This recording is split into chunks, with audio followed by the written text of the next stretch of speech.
साल 2008 में मालेगांव में एक बाइक में धमाका हुआ था जिसमें 6 लोगों की मौत हो गई थी। 100 से ज्यादा लोग जख्मी हुए थे। मामले की सुनवाई अब तक चल रही थी और अब 31 जुलाई को इस पर कोर्ट अपना फैसला सुना सकता है, यानी कि 17 साल बाद। हमारे साथ समीर कुलकर्णी जी हैं। इस मामले में एजेंसियों ने इन पर कॉन्स्पिरेसी का आरोप लगाया था। सर, 17 साल बाद फैसला आने वाला है, क्या उम्मीदें हैं आपको कोर्ट से? क्योंकि आप शुरुआत से ही कहते आए कि जो आरोप लगा रही है एजेंसी वो बेबुनियाद है। सर जी, मैं पूना महाराष्ट्र में रहता हूँ, सामाजिक जीवन जीता हूँ। मैं अपने जीवन में कभी मालेगांव गया नहीं। और डे 1 जब मुझे 25 अक्टूबर 2008 को भोपाल मध्य प्रदेश से गिरफ्तार करके मुंबई पुलिस लेके आई, उस दिन से हम डंके की चोट के ऊपर सर्वशक्तिमान परमेश्वर की सौगंध खाकर बार बार हर बार बता रहे कि इस मुकदमे से हमारा कुछ लेना देना नहीं है। ये जो मालेगांव के जो गरीब पीड़ित लोग थे, जो टैक्स पेयर थे, जिन्होंने अपनी जान गंवाई, लेकिन दुर्भाग्य है इस प्रांत का, इस देश का, कि दूसरे दिन से घटिया राजनीति, मुस्लिम तुष्टीकरण की राजनीति इस देश में शुरू हुई। पहली बार इस देश में भगवा आतंकवाद और दहशतवाद के नाम से मुस्लिम तुष्टीकरण की राजनीति खेली गई और उसी का शिकार हम हैं। पहले दिन से अभियोजन पक्ष को, एटीएस को, तत्कालीन यूपीए गवर्नमेंट को पता था कि हम निर्दोष है करके। मैंने पहले दिन से कोई वकील नहीं दिया। मैंने सम्माननीय न्यायालय को आश्वस्त किया कि हमारा देश है, हमारी व्यवस्था है, हम पुलिस को कोऑपरेट करने के लिए तैयार है। इसलिए पहले दिन नो ऑब्जेक्शन दिया, नार्को के लिए, ब्रेन मैपिंग टेस्ट के लिए, पॉलीग्राफ टेस्ट के लिए। और उसका रिपोर्ट भी, अगर उसमें हम निर्दोष थे तो भी उसका रिपोर्ट माननीय न्यायालय में सबमिट नहीं किया अभियोजन पक्ष ने।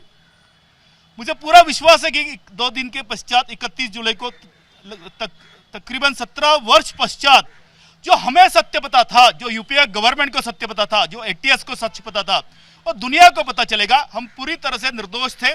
निर्दोषत्व के ऊपर ठप्पा लगेगा। लेकिन मेरा ये भी वेदना है कि मैंने अभी भी सम्माननीय सर्वोच्च न्यायालय के न्यायमूर्ति महोदय, सम्माननीय उच्च न्यायालय के न्यायमूर्ति महोदय और सम्माननीय राष्ट्रपति महोदय को निवेदन किया है कि केवल हमारे निर्दोषत्व के ऊपर ठप्पा लगाना ये हमारा उद्देश्य नहीं है।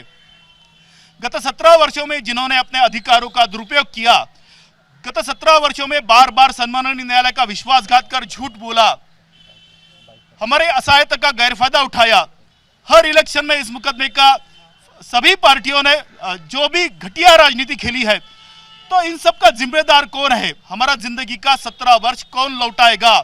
इसके लिए कौन आंसरेबल है? सर, साल 2009 में मामला एनआईए को गया। अपनी पूरी जांच के दौरान कोर्ट से क्या कुछ मांग की है आपके लिए उन्होंने? क्योंकि वो तो मानते हैं कि ये सारे आरोपी हैं। क्या पनिशमेंट की मांग की है आपके लिए? सर, शुरुआत में एटीएस ने इस मुकदमे के अंदर 14 आरोपियों को गिरफ्तार किया, 2 वांटेड बताया, 2 एनआई के उसमें है। और एनआई को ये मुकदमा 1/4/2011 को ट्रांसफर हुआ। इसी मुकदमे के साथ 2000 मालेगांव बम ब्लास्ट का केस भी ट्रांसफर हुआ, वो अभी तक शुरू भी नहीं हुआ है। सप्लीमेंट्री चार्जशीट में एनआई ने ये ऐसा कहा कि एटीएस ने ड्यूबियस मेथड से इसका इन्वेस्टिगेशन किया और जो सप्लीमेंट्री चार्जशीट दाखिल किया उसमें एक्यूज नंबर 1 साध्वी प्रज्ञा सिंह ठाकुर को क्लीन चिट दिया था। बहुत सारे विटनेसेस को टॉर्चर किया एटीएस ने और फैब्रिकेट स्टेटमेंट लगाया, ऐसा एनआई का कहना था। उनका जो कहना था एनआई का सप्लीमेंट्री चार्जशीट के अंदर कि जो एमआई का सोर्स था एक्यूज नंबर 11 सुधाकर ओंकारनाथ चतुर्वेदी, जिसको देवड़ाली कैंप में मिलिट्री इंटेलिजेंस ने एक मकान लेके दिया था, तो वहां पर आरडीएक्स प्लान करवाया एटीएस का जो अफसर था शेखर बगाड़े, ऐसा एनआईए देश की प्रीमियम एजेंसी अपने चार्जशीट में कहती है। उस चार्जशीट को ध्यान में रखते हुए उसका कॉग्निजेंस लेकर सम्माननीय विशेष न्यायालय आरोपियों को डिस्चार्ज करता है, आरोपियों को जमानत देता है। जो एनआई का केस था वही केस मेरे हिसाब से प्रूफ हुआ है। जो एनआई ने अपने सप्लीमेंट्री चार्जशीट में 2016 में कहा था वही विटनेसेस ने भी कहा है। लेकिन अपना फाइनल आर्गुमेंट सबमिट करते वक्त उन्होंने क्यों स्टैंड बदला?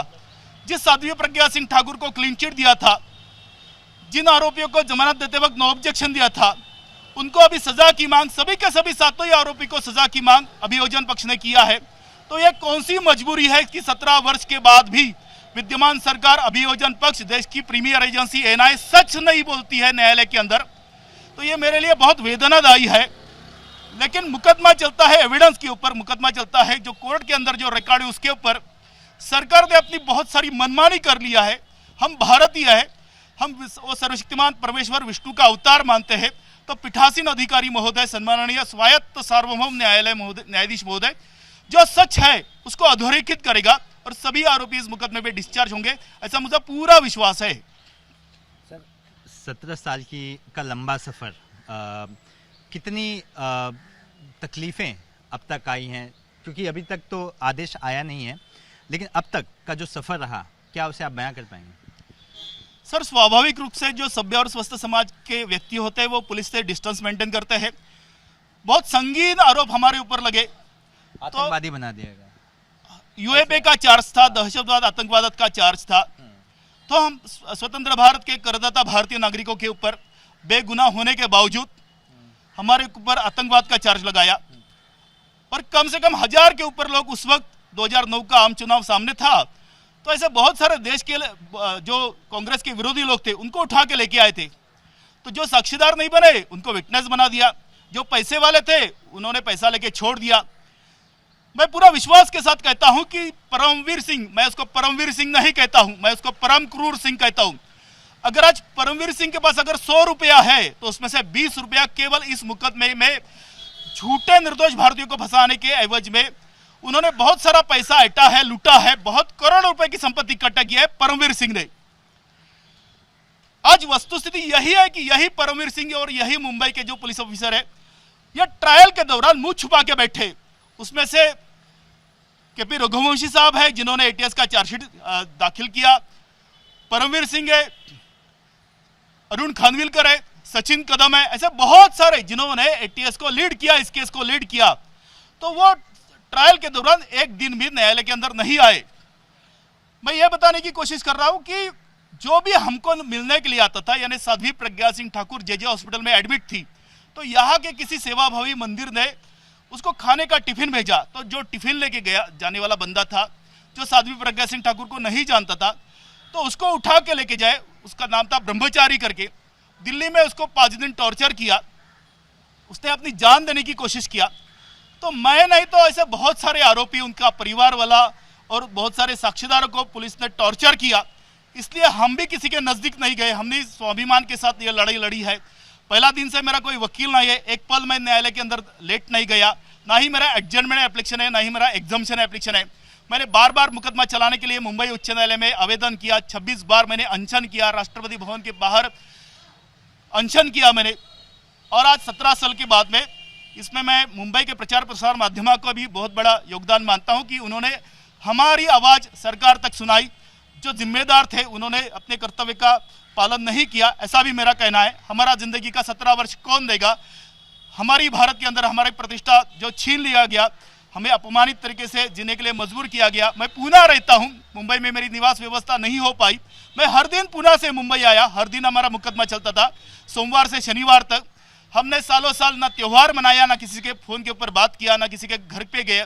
2 कपड़े के ऊपर मैंने 9 साल जेल बिताया। लेकिन मैं ये भी कहता हूं कि हम जिस संस्कारों से, जिस आदर्श को मानते हुए अपना जीवन यापन करते हैं, तो मैं एकमात्र ऐसा विश्व का एक भारतीय नागरिक हूं। मैं निमित्त हूं ये बताने के लिए कि मेरे सर के ऊपर फांसी का आरोप था। अंडा सेल में 45 दिनों तक हमको ना धूप लगती थी, ना कोई हवा लगती थी, ना कोई मिलने के लिए आया, ना 50 पैसे था। उन विपरीत परिस्थितियों में हमारी जो संस्कृति है उसका सदाचरण का मैंने परिचय दिया। 5 दिन अनशन करके मैंने सम्माननीय उच्च न्यायालय के खंडपीठ से आवेदन कर आदेश प्राप्त किया कि मैं निस्वार्थ भाव से, कर्तव्य भाव से ब्लड डोनेशन कर सकता हूं। मैंने 27 बार जेल का 365 दिन एक ही टच का खाना खाकर मैंने 27 बार ब्लड डोनेशन किया। मैं यह बताने की कोशिश कर रहा हूं कि जो इस देश की परंपरा है, इस देश की जो संस्कृति है, तो हम खून देने वाले लोग हैं, हम खून लेने वाले लोग कतई नहीं है। हम निर्दोष है। ये 17 वर्ष के पश्चात दुनिया को 31 जुलाई को पता चलेगा। लेकिन तत्कालीन जो इस राज्य का और केंद्र का जो नेतृत्व था, जो स्वार्थी नेतृत्व था, जिन्होंने अल्पसंख्यक समाज के साथ विश्वासघात किया, जिन्होंने हिंदू समाज के वोट बटोर के सालों साल सत्ता का उपभोग किया, उसके साथ भी इन्होंने गद्दारी किया है। उसमें प्रमुखता से नाम है शरद पवार, सुशील कुमार शिंदे, शिवराज पाटिल, दिग्विजय सिंह, शकील अहमद, अहमद पटेल, सोनिया गांधी, राहुल गांधी। तो ये कांग्रेस का देश विरोधी, धर्म विरोधी षड्यंत्र 31 तारीख को उजागर होगा। सर आप कह रहे हैं कि जिन लोगों को पकड़ा गया वो सब निर्दोष हैं, आप भी निर्दोष हैं, लेकिन अगर सब निर्दोष हैं तो ब्लास्ट तो हुआ है, लोग मारे गए हैं, तो उनको न्याय कैसे मिलेगा? असली लोग कौन है इसके पीछे? मैंने पहले दिन से मालेगांव विस्फोट 2008 में जो भी पीड़ित है, जो भी गरीब मालेगांव के लोग हैं, जो मेहनत की रोटी खाने वाले, जो किसी संस्था संगठन पॉलिटिकल पार्टी से जुड़े हुए नहीं है, विश्व का सबसे घिनौना अगर कोई गुनाह होता है तो वो बम विस्फोट का होता है। वो इस कायराना गुनाह का, इन गुनहगारों का, इन नराधमों का मैंने हर बार तिरस्कार किया है और उनको हर हालत में सजा होना चाहिए। विश्व के हर बम ब्लास्ट के जो भी गुनहगार है उनको सजा होना चाहिए।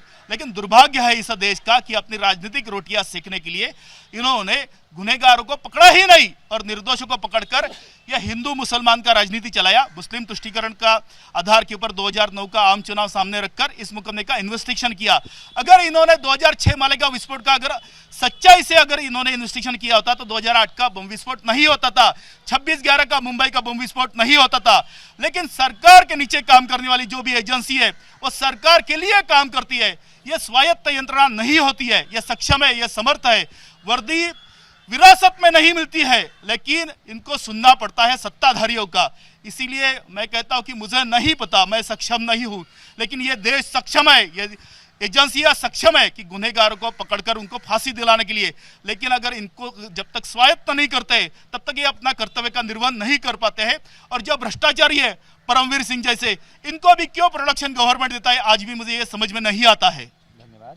तो आपने सुना समीर कुलकर्णी जी थे, 17 साल का लंबा इंतजार, और उन्होंने बताया कि इस दौरान उन्होंने क्या कुछ किया, किस दौर से गुजरे। उम्मीद उन्हें भी है कि कोर्ट से जो आदेश आएगा वो बड़ी राहत लेकर आएगा। लेकिन उन्होंने सवाल ये भी पैदा किया कि जो इसके पीछे असली लोग हैं, जो जिन्होंने धमाका कराया जिसमें निर्दोषों की जान गई, उन्हें भी पकड़ना चाहिए और उन्हें भी सजा देनी चाहिए। कैमरा पर्सन आसिफ के साथ सूरज ओझा, एबीपी न्यूज़, मुंबई।